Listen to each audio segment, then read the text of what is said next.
अस्सलाम वालेकुम जी, कैसे हैं आप सब लोग। आज मैं आप लोगों के लिए लेकर आई हूँ सर्दियों की सौगात, बहुत ही शानदार सरसों का साग बनाने का तरीका। और मैं आपको इसकी ओरिजिनल और ऑथेंटिक रेसिपी शेयर करूँगी जिस तरह से मेरी मम्मा बनाती हैं ये साग।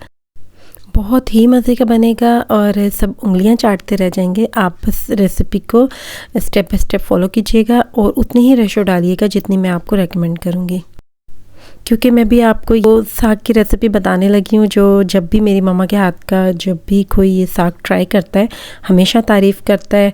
और इसके चर्चे कहते हैं ना, वो फैमिली में दूर दूर तक है, उस टाइप का ये साग है। टाइम वेस्ट किए बगैर जी चलते हैं हम अपनी मेन रेसिपी की तरफ। यहाँ पर मैंने ले लिया सरसों का साग, तकरीबन 3 किलो। आपने साग लेते हुए एक चीज़ का बहुत ख्याल रखना है कि इसकी ये जो गंदले हैं इसको आपने ज़रूर चेक करना है। अक्सर यहाँ पर लाहौर में रहते हुए मैंने जो साग देखा है वो उसकी गंदलें ही नहीं होती और सिर्फ डंडियाँ होती हैं, या भी वो ठीक तरह से उसकी गंदलें बनी नहीं होती।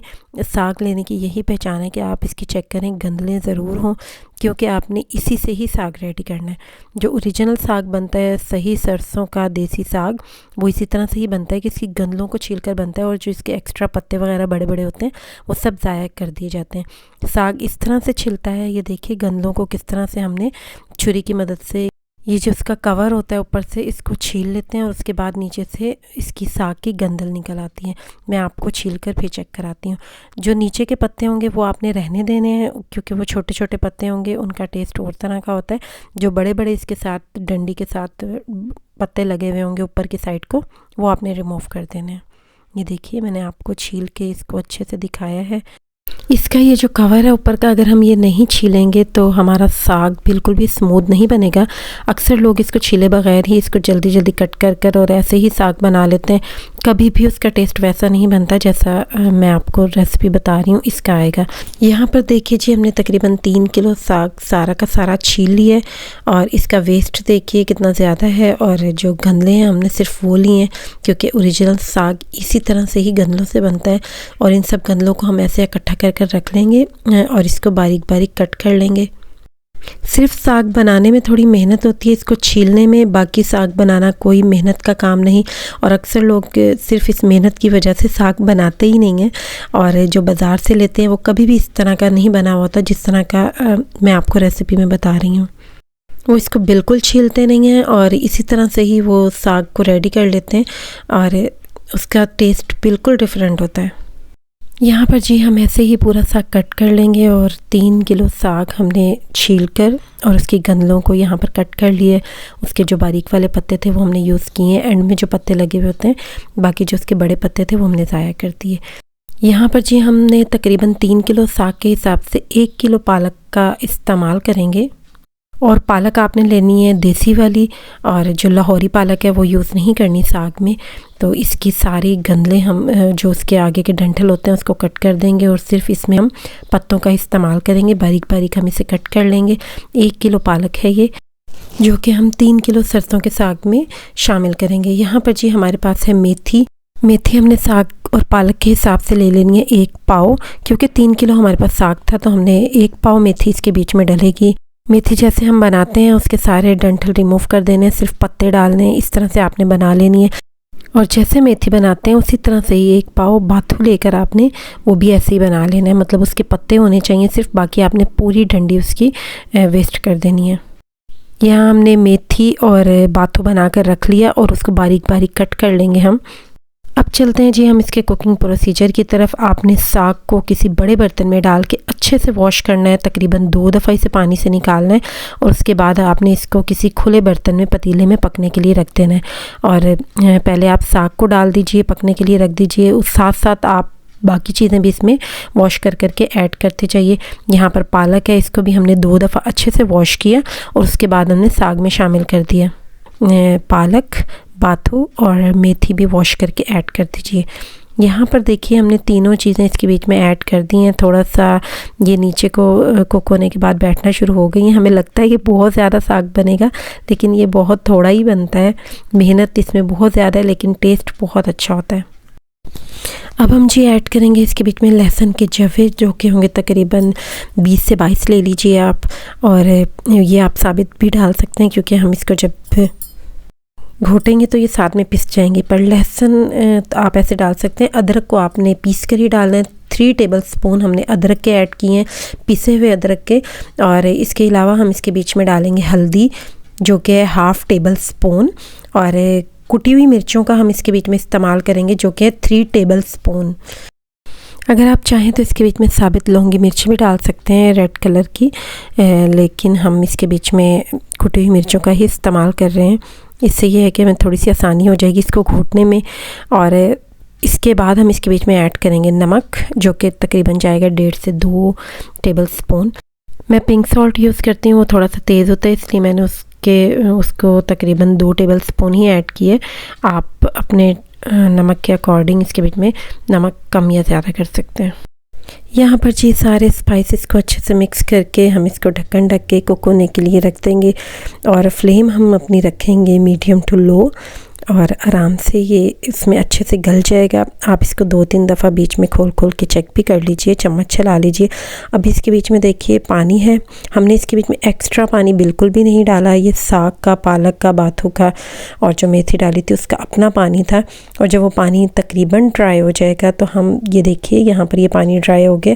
अब इसकी ये स्टेज है कि अब हम इसको अच्छे से घोट लें, और हर घर में तकरीबन घोटना होता ही है। जब आप उससे साग को घोटेंगे तो आपका साग बहुत ही ज़्यादा मुलायम बनेगा। मेरे पास चॉपर भी है, लेकिन उस चॉपर में कभी भी साग वैसा नहीं घुटता जैसा हम इसको घोटने से घोट कर बना सकते हैं। साग को घोटते हुए हम इसके बीच में जो ऐड करते हैं चीज़, वो है जी देसी गंदम का आटा। और हम इसको जब बीच में थोड़ा सा डालते हैं तो उसके बाद इसको घोटा लगाते हैं तो ये बहुत ही इजीली घुट जाता है। हमें लगता है ये मुश्किल काम होगा, पर जब आप गरम साग में ऐसे घोटना चलाते हैं तो साग बहुत जल्दी घुट जाता है। तकरीबन 10 मिनट लगते हैं टोटल, और हमारा साग रेडी हो जाता है। तो यहाँ पर मैंने जो देसी गंदम का आटा है वो लिया है तकरीबन 1 प्याली। और हम सारा एक साथ ही नहीं डाल देंगे, थोड़ा थोड़ा करके डालेंगे, नहीं तो अक्सर इसमें गुठलियाँ भी बन जाती हैं। आपने जैसे ही आटा डालना है फ़ौरन इसको इस तरह से चलाना शुरू कर देना, गोल गोल घुमाना शुरू कर देना, ताकि आपके साग को अच्छे से घोटा लग जाए। और अब हमारा साग तकरीबन रेडी हो चुका है। हमने तकरीबन इसे 10 to 15 मिनट इसको घोटा लगाया है और ये बिल्कुल मुलायम हो चुका है। अब हम इसको लगाएंगे बघार। बघार के लिए हम एक पैन ले लेंगे और उसमें तकरीबन 1 कप ऑयल डाल लेंगे। इसमें थोड़ा सा ऑयल ज़्यादा इस्तेमाल होता है क्योंकि हमारे पास साग भी बहुत ज़्यादा था, तो उसको बघार लगाने के लिए हमें ज़रा ज़्यादा ऑयल चाहिए होगा। तकरीबन 10 से 15 हमने लहसुन के जवे ले लिए हैं और उनको कट कर लेंगे। और जब ऑयल हमारा थोड़ा सा गर्म हो जाएगा तो हम उसके बीच में लहसुन के जवे ऐड करके फ्राई कर लेंगे। आपने चम्मच चलाते रहना ताकि सारे लहसुन के जवे दोनों तरफ से अच्छे से फ्राई हो जाएं। जब खूबसूरत सा इसमें पिंक कलर आने लगेगा तो हम इसमें 4 से 5 हरी मिर्चें कट कर कर डाल देंगे। हरी मिर्चें आप कम या ज़्यादा भी कर सकते हैं साग में जो आपने मिर्चें डाली हैं उसको टेस्ट करने के बाद। तो यहाँ पर हमने तकरीबन 4 से 5 ही हरी मिर्चें डाली हैं। आपने इसी तरह से इसके बीच में एक और चीज़ ऐड करनी है, वो है हरा धनिया। हरा धनिया 1 प्याली तकरीबन आपने कट करके वॉश करके वो भी रख लेना है। और जब खूबसूरत गोल्डन कलर आ जाए आपके लहसुन में तो आप इसके बीच में ये हरा धनिया डालकर हल्का सा फ्राई करेंगे। इसका कलर आपने बस हल्का सा चेंज करना है, इसकी खुशबू आ जाए इस बघार में। और साथ ही हम इस सारे बघार को ऐड कर देंगे साग के अंदर। आपने जब इसके बीच में हरा धनिया ऐड करना है उसके बाद चम्मच चलाते रहना है और इसको ज़्यादा कुक बिल्कुल नहीं करना। इसकी शक्ल चेंज नहीं होनी चाहिए हरा धनिया की, इसी तरह से ही ग्रीन ग्रीन रहना चाहिए ये बिल्कुल। बस इसका फ्लेवर आना चाहिए इसके बीच में बघार में। यहाँ पर जी हमने सारा बघार डाल दिया है साग के अंदर और अब हम इसको मीडियम टू लो फ्लेम पर थोड़ा कुक करेंगे। कुक करना इसलिए ज़रूरी है क्योंकि हमने इसके बीच में जो आटा ऐड किया था वो अभी एक तरह से कच्चा ही है, क्योंकि हमने उसको घोटा लगाने के बाद कुक नहीं किया दोबारा से। तो हमने जब बघार डाल दिया इसके बीच में तो हम इसको बघार के साथ थोड़ा सा अपने साग को फ्राई करेंगे। इससे ये होगा कि इसका जो कच्चापन है आटे का वो ख़त्म हो जाएगा। यहाँ पर जी देखिए आपने चम्मच साथ साथ ज़रूर चलाते रहना है, क्योंकि अगर आप चम्मच नहीं चलाएंगे तो ये नीचे से लगने लगेगा, क्योंकि इसके बीच में आटा डला हुआ है। ये देखिए जब इसका ऑयल आने लग जाए साग में तो इसका मतलब ये है कि हमारे साग की अच्छे से भुनाई हो चुकी है। इसकी भुनाई करने के बाद आप इसको फ्रीज़ कर सकते हैं। ये इवन आप इसको 1 साल तक भी फ्रीज़ कर सकते हैं, इसको कुछ भी नहीं होगा। लेकिन जब भी आप इसको दोबारा निकालेंगे, आप साग को दोबारा से एक पतीली में डालकर हाफ़ कप पानी डालकर इसको गर्म कर लेंगे और इसकी दोबारा से इसको बघाड़ लगाएंगे। इस साग को जब आप यूज़ करें, चाहे सेकंड डे, थर्ड डे या फोर्थ डे यूज़ करें, फ्रिज में रख कर ही क्यों ना यूज़ करें, इसके साथ काम करना बहुत ज़रूरी होता है। इसको हर दफ़ा बघाड़ लगाना बहुत ज़रूरी होता है, क्योंकि जब आप इसे बघाड़ लगाएंगे इसका टेस्ट उतना ही ज़्यादा इन्हेंस होता जाएगा।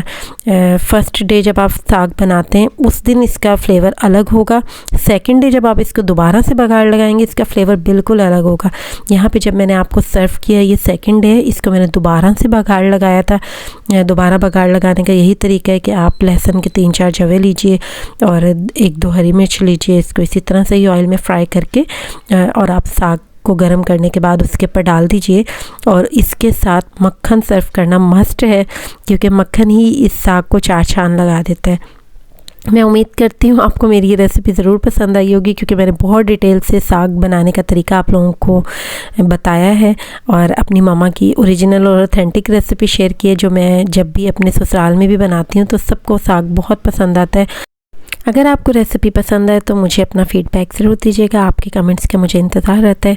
मिलते हैं इंशाल्लाह किसी नेक्स्ट रेसिपी में, तब तक अपना बहुत ख्याल रखिएगा। अल्लाह हाफ़िज़।